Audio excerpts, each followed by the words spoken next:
Hi there, everyone. Welcome to the Financial Advisors Want to Know podcast. I'm Catherine Tyndall. I'm a CPA with Dominion, where our firm's focus is working with advisors and helping them with their tax strategy and proactivity. But today's episode, we have Dr. Mary Beth Kuzmeski. Did I get that right? And she is the president of Red Zone Marketing. It's a business growth consulting firm focused solely on the financial services industry. So she's going to have that niche knowledge for you. She's written 9 books on marketing and also is an associate professor of marketing at Oklahoma State. And today's episode is going to be all about how to attract more referrals from clients without asking, and from centers of influence by asking the right questions. So welcome to the show. Thanks for joining me. Well, thank you very much. It's great to be here. So this is an excellent topic and something I'm always really interested in because it applies to, my practice as well. For people that are interested in starting to get more referrals from existing clients, and especially like your A clients, what would you say is kind of the first step or the way that you want to frame them thinking through, how they can begin, getting these referrals through not having to be pushy or salesy with it? Yeah, I think that's the key, because we're not going to do it if we think we're going to be salesy. Just we don't feel comfortable. Mm-hmm. We don't want to do it. But I think to start off with, there's 3 major misconceptions, I think, about referrals. And one is that they just happen. It's like this miracle from the sky that they just come to us. And we're not doing anything. They just come to us. Not true. That's a misconception. We can talk about that. And that asking for referrals is too salesy, because there are certain ways to ask that aren't salesy. And then the final misconception is that referral acquisition is not a marketing strategy. It absolutely is a marketing strategy, even if you never ask. So those are the 3 things that I wanted just to start it with. But I think, to how do we get more unsolicited referrals? We have to earn them. We have to literally earn them. And so if you say, well, how does a financial advisor earn them? Well, I think you would say, well, it's probably through service, right? It's probably through just doing the right things and having a great client relationship. And one of the things that we've done a lot of surveys of financial advisors to ask them what's actually working in your marketing. And the number 1 strategy is always unsolicited referrals. And the other thing that I think is interesting about these surveys that we do is that what comes back is that the biggest differentiator with a financial advisor from others is their ability to create client relationships. That's their biggest differentiator. It's not financial planning. It's not their product selection. It's their ability to create client relationships. And the better those relationships are, the more we get referrals. But in order to get those referrals magically appear from the sky, your clients have to have a story to tell. And a lot of times people don't go around, if you're a big fan of a football team, I'm a big fan of the Packers. If you're a big fan of a football team, you always have a story. You didn't just randomly become a fan of the Green Bay Packers. There's a story. Mine is all about my grandmother. But if you're a financial advisor, you go, well, what story are my clients telling? Because they're typically not talking about a taboo subject, which is their money. Like they're not walking around going, oh, I've got all this money and this guy helped me get more money or whatever it is. But they do have to have a story to tell. And so it's how do we get them to tell a better story about us without ever asking? And that's one of the key things with unsolicited referrals. So what would you say for people that are looking to upgrade that client experience? How should they be thinking about that in a way that's going to be, I guess the most practical for them to try to trigger this response from people? Right. Do you have suggestions there? Yeah, I think that, if a financial advisor looks at their practice and say, do we really give deep service? And the answer with a lot of the advisors, especially we work with, yes, the answer is yes, we do deep service. We provide that. So I don't know that it's going back and looking at your service model. I think it's pulling the things out from your clients, asking questions like, what's the most important benefit you receive from our firm? Because if you ask that question, they will answer it. And it's probably, oh man, I didn't know I could buy a second home, or I retired early. Those kinds of things. Now you've put it into their head. Now you've reminded them, and they, now they've got something to talk about that's not the dollars and cents that they have. Or, what have you accomplished as a result of working with us? That's a good question too. These questions actually prompt them to remember the stories that they should be telling. So it's just one strategy, but it absolutely works for getting people to think about how to talk about about you without saying, here are the 10 things to say about my firm when you go talk to someone else. It's really letting them use their own words and remind them, because if you've been working with them for 10, 15 years, they may not remember. They may not be thinking about it. Get them to think about it. Get them to heighten the awareness of that powerful story that they have with you, because just about everybody has one. If you've worked with a financial advisor and they've had some impact on your life, there's a story to tell. They just don't think about maybe telling that story. Yeah, that's a really great point, because I think for a lot of people, and this is especially true in my industry too, when we're in the weeds of doing the work, we like to think that it's the work is what people are noticing, but it's really more the transformation that the client is experiencing as a secondary effect from the work. And Absolutely. so being able to have that conversation with the client of, especially when you get new people in, right? Because that's probably where you want to start a lot in your sales process, of getting a really strong sense of what transformation is this person looking for, and how am I going to reverse engineer like how we make the sausage of the work to get them that transformation, because it's the transformation, it's the story that they're going to take away from it. That's a really great way to frame that. And I guess maybe going into the second question, for people who aren't clients but are centers of influence, that's probably a very different tactic, right? Because you're not providing them a transformation the same way. So how would you approach those kinds of relationships? Yeah, so those kinds of relationships are different, because if you ask any financial advisor, hey, have you tried to get more centers of influence, more COIs? And they almost always say yes. And then how did that work? They almost always say it didn't. And so there's a couple questions, because I think what we think about with COIs is a little bit different than what we think about with clients. COIs are easy to find.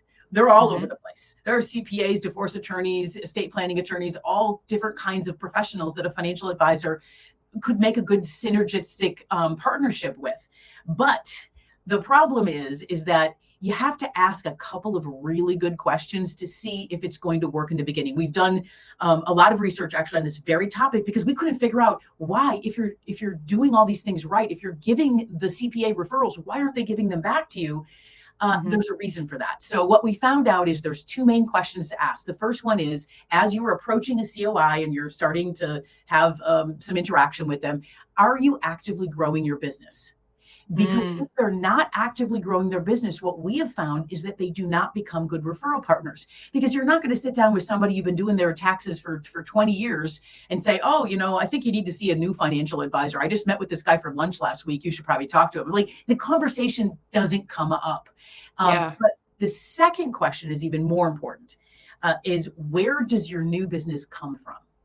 Because for instance, a lot of CPAs can build their entire practices by getting referrals from financial advisors. And if they're building their business from financial advisors, they can't take something from one advisor and then say, oh, I think you really should work with this other advisor. That's not how it works. And although the CPA may want to give referrals and may really enjoy receiving them, they may likely, very likely, not be able to do it because all of their new business is coming from your competitors as a financial advisor. So where does your new business come from? Typically, it's a partner in a law firm or a CPA firm that is young, that doesn't have this huge book of business that they've developed from financial advisors. It's those that are starting off and looking for these new relationships. And a lot of times that's the place to do it. But if somebody says most of my business comes from financial advisors, lunch is over. We're not going to get anything. They may tell you big, that they really want to do it because I think they really do, but they won't because they can't. Yeah, that makes sense. And would you say for people where they're thinking about, okay, I'm doing the ad spend, or I'm doing these different, organic posting and things like that, and then, thinking about redoing their approach to trying to get more referrals, do you think, compared to other methods of marketing, like where do you think the asking for referrals and being able to really focus your interest on improving that as something that you're measuring and something that you're working with, how do you think that compares with the other methods of getting clients in terms of like ease of doing and worthwhileness? Yeah, it's not even close. We've been doing this survey with an asset manager for a long time, years before COVID, through COVID, after COVID. And every single survey, when we ask financial advisors, and we survey thousands of them each time, we're actually in the middle of a survey period right now. When we ask them, where are you getting your new business from? What marketing strategy is delivering the most new business? The number one thing forever has been referrals without asking. That's the number one way that financial advisors bring in business. Social media doesn't even get close. Now, I'm not saying that you shouldn't do social media and you shouldn't do email marketing and you shouldn't work on, mining LinkedIn and doing these kinds of things. But with the business, especially the higher net worth people, they're finding out about a financial advisor from someone they trust, which is family, friends, COIs. That's it. And by the way, the second way that financial advisors are bringing in new business is by asking for referrals from their clients and from COIs. Those are the two main ways, and nothing else is honestly even close. And again, it doesn't mean that we shouldn't do those other strategies, because we want to build a good practice where we've got a lot of pillars and business coming in from different places, and we've got exposure out there. We're doing events, we're doing webinars, we're on social media. All of those things are great to help convert the referrals, actually. And so, but the referrals are still going to be that main number one source.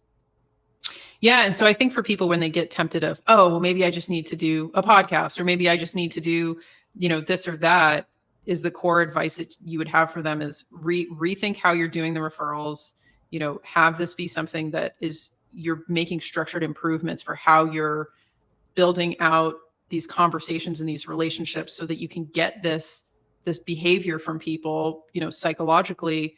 And it's going to feel like maybe a little awkward as you're trying to implement this, but that's going to be the highest return on your time in terms of actually moving your business forward and growth. Because a lot of these other things, like you said, they're nurturing. It's not going to drive traffic the same way as just growing your client base out of just those good referrals, and then having that targeted approach with the COIs. Does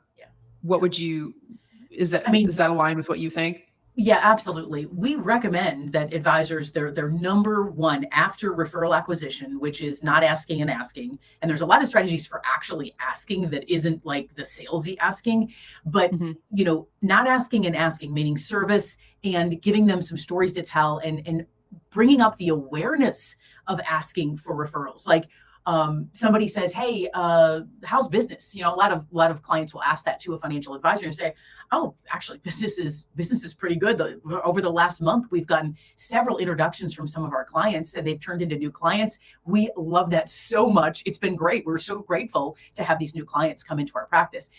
That kind of a conversation is not asking for referrals. It's raising the awareness that we actually really appreciate them. And they go, oh yeah, maybe I should refer business. Wow, I didn't know. But if that's a question that almost all financial advisors get from their clients that really care about them, how's business? Answering those questions in ways that heighten the awareness of how much you appreciate referrals is important. But after referrals, it's your website. You've got to have a website, because even if they're a referral, before they ever come in and see you, they're going to go to your website. And when they go to your website, they're going to either say to themselves, I'm at the right spot, this is a firm for me, or they're going to say, yeah, I don't know. And they put it off, because it's easier to put it off than to do something about it. And so the website is the most important thing. And then there's all the ancillary things that you can attach to your website, like a podcast, like doing webinars, like blogging, like social media. All of those things it comes from that core website, and it can branch out. And that's really what you want to do. And the branching out really does make a difference in terms of converting referrals, more so than attracting new clients that have never heard of you before until they listen to your podcast. That's less likely to happen. Yeah. So it's more about that nurturing process. Yeah. Well, this is great. So I think to kind of wrap up the thought points here, kind of my main takeaway is involves a lot more strategic thinking than some quick tips, right? And so I'd love to hear more about, for the advisors listening, what would you say is good next steps for them in terms of reaching out to you, or how do you think they should engage with this problem deeper, and how would you be part of that process? Yeah, I have recorded a lot of videos. We have Red Zone Marketing has a YouTube channel. You can get there from our website, redzonemarketing.com. But we've got a lot of free resources. I just recorded a whole webinar on unsolicited referrals. And so I think there's a lot of free resources out there that advisors can access from my website. I do a lot of speaking in the industry. And of course, we do consulting and coaching. But I think to start off with, the best thing to do is look at some of the free resources we have with the videos and the webinars and things like that. And that all can be found by looking for redzonemarketing.com and then going to our YouTube channel. Yeah, great. And so wherever you're listening to this, that link will be nearby. So thank you again, Mary Beth, for joining me today. I really appreciate your time and your insights here. Well, thank you very much for having me. This has been great.